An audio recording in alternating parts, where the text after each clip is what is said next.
ज्ञान कर्म संन्यास योग अध्याय 4 श्लोक 1 श्री भगवानुवाच इमा विवस्वते योग प्रोक्तवान् हमव्ययम् विवस्वान् मन्वे प्राह मनुरिक्ष्वाक्वे ब्रवीत्। अर्थ श्री भगवान बोले, मैंने इस अविनाशी योग को सूर्य को बताया है।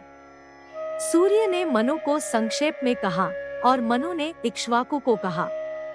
श्लोक 2 एवं परंपरा प्राप्तमिमं राजर्षयो विदुः सकालिनः महता योगो नष्टः परन्तप। अर्थ इस प्रकार परंपरा से प्राप्त इस योग को जानने वाले राजर्षियों ने यह कहा है कि योग इस संसार में लंबे समय के बाद नष्ट हो गया है, हे परंतप। श्लोक 3 स एवायं मया तेद्य योगः प्रोक्तः पुरातनः भक्तोसी में सखा चेति रहस्यम हेतुत्तमम्। अर्थ यही वह प्राचीन योग है जो मैंने तुझसे आज कहा है। तू मेरा भक्त है और मेरा मित्र भी, यह उत्तम रहस्य है। श्लोक 4 अर्जुन उवाच अपरं भवतो जन्म परं जन्म विवस्वत कथमेत विजानीया त्वमादौ प्रोक्तवानिति। अर्थ अर्जुन ने कहा, आपका जन्म मेरे जन्मों से पहले हुआ है, फिर भी आपने कहा है कि आपने इसे पहले कहा है। श्लोक 5 श्री भगवानुवाच बहूनि मे व्यतीतानि जन्मानि तव चार्जुन तान्येह वेद सर्वाणि न त्वं वेद परन्तप। अर्थ श्री भगवान बोले, हे अर्जुन, तेरे और मेरे बहुत से जन्म बीत चुके हैं। मैं सभी उन जन्मों को जानता हूँ, परंतु तू नहीं जानता, हे परन्तप। श्लोक 6 अजोपि सन्नव्ययात्मा भूतानामीश्वरोऽपि सन् प्रकृतिं स्वामधिष्ठाय संभवाम्यात्ममाया। अर्थ मैं अजन्मा हूँ, अविनाशी और सब भूतों के ईश्वर होने के कारण भी मैं अविनाशी हूँ। मैं अपनी प्रकृति में अधिष्ठित होकर अपने माया शक्ति से जन्म लेता हूँ। श्लोक 7 यदा यदा हि धर्मस्य ग्लानिर्भवति भारत अभ्युत्थानमधर्मस्य तदात्मानं सृजाम्यहम्। अर्थ हे भारत, जब जब धर्म की हानि और अधर्म का उदय होता है, तब तब मैं स्वयं को उत्पन्न करता हूँ और धर्म की संरक्षा के लिए प्रकट होता हूँ। श्लोक 8 परित्राणाय साधूनां विनाशाय च दुष्कृतां धर्म संस्थापनार्थाय संभवामि युगे युगे। अर्थ साधुओं के रक्षण के लिए, दुष्कर्मियों के विनाश के लिए और धर्म की स्थापना के लिए मैं युगों युगों में प्रकट होता हूँ। श्लोक 9 जन्म कर्म च मे दिव्यमेवं यो वेत्ति तत्वतः त्यक्त्वा देहं पुनर्जन्म नैति मामेति सोऽर्जुन। अर्थ जो मुझे इस प्रकार जन्म और कर्म को दिव्य रूप से जानता है, वही है अर्जुन। शरीर को त्याग कर फिर जन्म नहीं लेता, वही मुझे प्राप्त होता है। श्लोक 10 वीतराग भय क्रोधा मन्मया मामुपाश्रिताः बहवो ज्ञानतपसा पूता मद्भाव मागताः। अर्थ राग, भय और क्रोध से रहित मेरे में लीन हुए बहुत से मनुष्य ज्ञान और तपस्या द्वारा शुद्ध हो गए हैं और मेरे भाव में आए हैं। श्लोक 11 ये यथा मां प्रपद्यन्ते तांस्तथैव भजाम्यहम् मम वर्तमानुवर्तन्ते मनुष्याः पार्थ सर्वशः। अर्थ जैसे मनुष्य मुझे प्राप्त होते हैं, वैसे ही मैं उन्हें पूर्ण भक्ति करता हूँ। हे पार्थ, सभी मनुष्य मेरे मार्ग का पालन करते हैं। श्लोक 12 कांक्षन्ता कर्मणा सिद्धि यजन्त इह देवताः क्षिप्र हि मानुषे लोके सिद्धिर्भवति कर्मजा। अर्थ देवताओं को सिद्धि की कामना रखने वाले मनुष्य कर्मों का पूजन करते हैं, क्योंकि मानवीय लोक में सिद्धि कर्मों से शीघ्र ही होती है। श्लोक 13 चातुर्वर्ण्य मया सृष्टं गुणकर्म विभागशः तस्य कर्तारमपि मां विद्य कर्तारम व्ययम्। अर्थ मैंने गुणों और कर्मों के आधार पर 4 वर्णों को सृजित किया है। उस वर्णों का कर्ता मानने से भी मुझे ही मान, अविनाशी कर्ता मानो।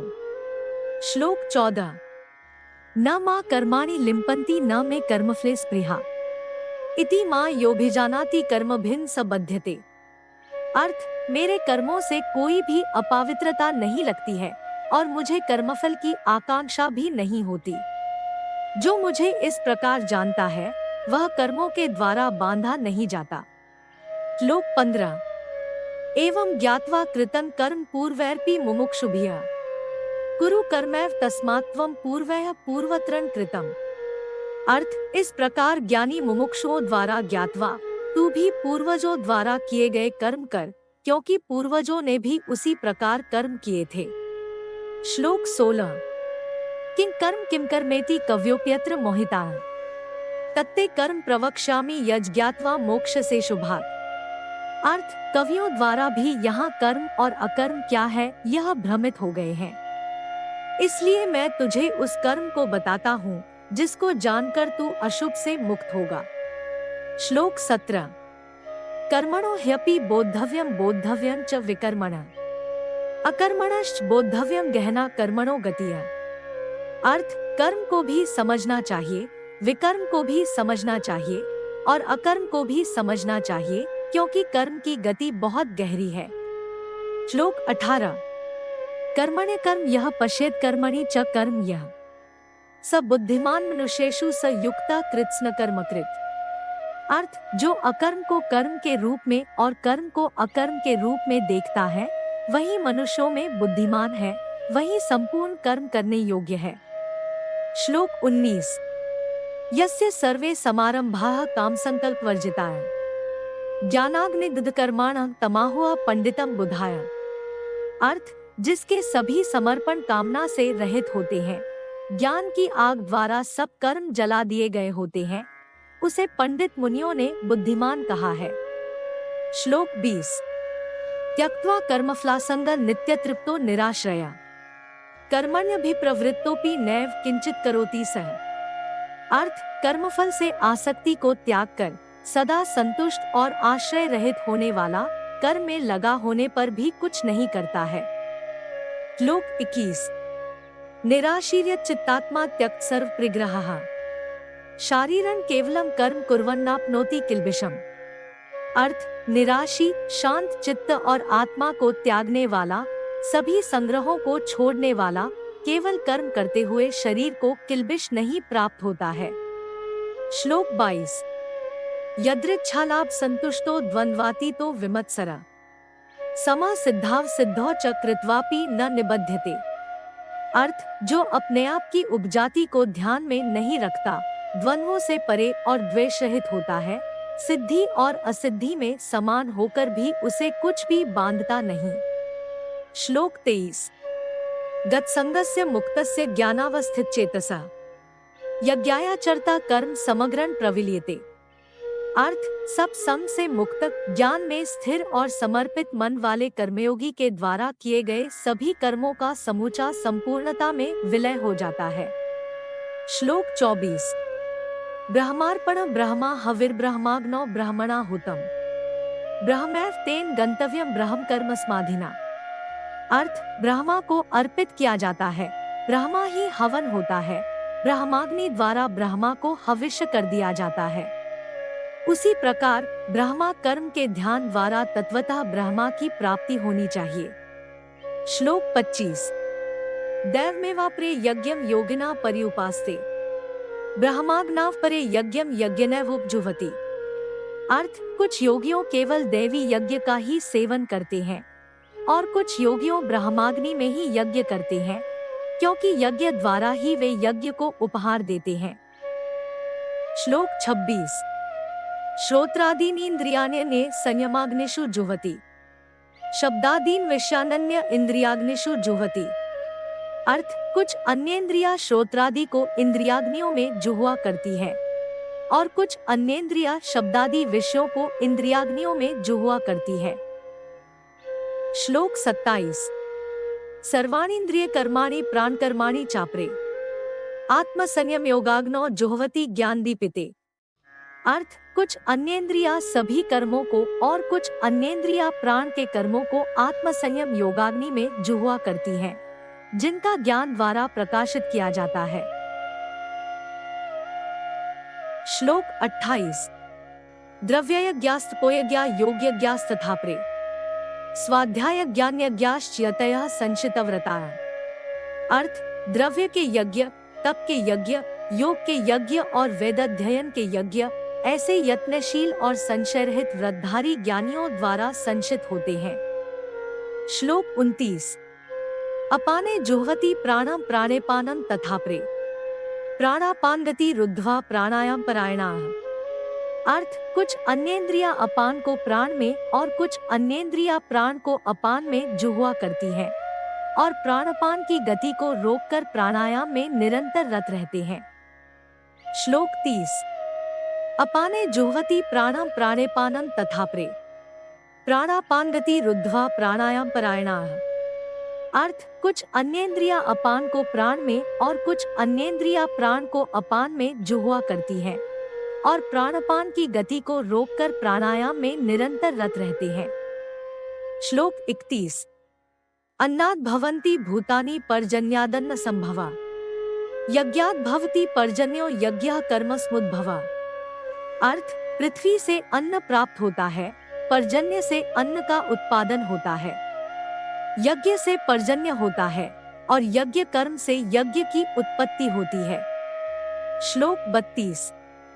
कर्मण्येवाधिकारस्ते मा फलेषु कदाचन मा कर्मफल हेतुर्भूर्मा ते संगोस्त्व कर्मणि। अर्थ, तेरा कर्म में ही अधिकार है परंतु कभी भी फलों में नहीं। तेरा कर्मफल के हेतु नहीं होना चाहिए और तुझे कर्म में आसक्ति नहीं होनी चाहिए। श्लोक 33। यदि ह्यः न वर्तेयं जातु कर्मण्यतन्द्रिता मम वर्तमानुवर्तन्ते मनुष्याः पार्थ सर्वशः। अर्थ, अगर मैं कर्मों में आलसी नहीं रहूं तो सब लोग मेरे पथ का अनुसरण करेंगे। हे पार्थ, मनुष्य सभी प्रकार से मेरे पथ का अनुसरण करते हैं। श्लोक 34। यदि त्वकर्मणोत्सिद्धिं यथा जन्म कर्मणि नियतं वा तथा कर्मनियोगेनैव त्यक्तो कर्माणि जानति मतम्। अर्थ, यदि तू कर्मों की सिद्धि को प्राप्त करने के लिए यत्नशील रहता है या जन्मजात कर्मों को नियमित रूप से करता है तो उसके बाद ही कर्मनियोग द्वारा ही कर्मों को त्यागने की समझ पाते हैं। श्लोक 35। श्रेयांद्र व्यम्याद्य ज्ञाज्ञान्यज्ञः परन्तप सर्वं कर्माखिलं पार्थ ज्ञाने परिसमाप्यते। अर्थ, हे परंतप, द्रव्ययज्ञ की तुलना में ज्ञानयज्ञ ही श्रेष्ठ है। ओ पार्थ, सभी कर्मों का संपूर्ण फल ज्ञान में ही समाप्त हो जाता है। श्लोक 36। तद्विद्धि प्रणिपातेन परिप्रश्नेन सेव्या उपदेक्षन्ति ते ज्ञानं ज्ञानिनस्तत्त्वदर्शिनः। अर्थ, उस ज्ञान को तू प्रणिपात के द्वारा, परिप्रश्न के द्वारा और सेवा के द्वारा जान। ज्ञानी और तत्वदर्शी पुरुष तुझे वह ज्ञान उपदेश करेंगे। श्लोक 37। यथैधांसि समिद्धोऽग्निर्भस्मसात् कुरुतेऽर्जुन ज्ञानाग्निः सर्वकर्माणि भस्मसात् कुरुते तथा। अर्थ, जिस प्रकार आग कई विधियों से द्रव्य को भस्म में परिवर्तित कर देती है वैसे ही ज्ञानाग्नि सभी कर्मों को भस्म में परिवर्तित कर देती है। श्लोक 38। न हि ज्ञानेन सदृशं पवित्रमेव विद्यते तत्स्वयं योग संसिद्धः कालेनात्मनि विन्दति। अर्थ, इस लोक में ज्ञान से पवित्रता के समान कुछ नहीं है। वह योग संसिद्ध पुरुष स्वयं काल के साथ अपने आप में ही प्राप्त होता है। श्लोक 39। श्रद्धावान लभते ज्ञानं तत्परः संयतेन्द्रिया ज्ञानं लब्ध्वा परां शांतिं चिरेणाधिगच्छति। अर्थ, श्रद्धावान और संयमित इंद्रियों वाला पुरुष ज्ञान को प्राप्त करता है। ज्ञान प्राप्त करके वह परम शांति को शीघ्र ही प्राप्त करता है। श्लोक 40। अज्ञश्चाश्रद्दधानश्च संशयात्मा विनश्यति नायं लोकोस्ति न परो न सुखं संशयात्मना। अर्थ, अज्ञानी, अश्रद्धावान और संशयात्मा पुरुष नष्ट हो जाता है। न यह लोक है, न परलोक है और न संशयात्मा को सुख मिलता है। श्लोक 41। योग संन्यस्त कर्माणं ज्ञान संचिन्न संशयम् आत्मवन्तं न कर्माणि निबध्नन्ति धनंजय। अर्थ, हे धनंजय, जिसने योग संन्यास कर दिया है, ज्ञान में संशयों का नाश कर दिया है और आत्मावंत पुरुष कर्मों में नहीं बंधता। श्लोक 42। तस्मादज्ञान संभूतम हृत्स्थं ज्ञानासनात्मना छित्त्वैनं संशयं योगमातिष्ठोत्तिष्ठ भारत। अर्थ, इसलिए हे भारत, अज्ञान से उत्पन्न हुए इस संशय को ज्ञानी आत्मा में स्थित छिन्न करके उठो और योग में स्थिर हो जाओ।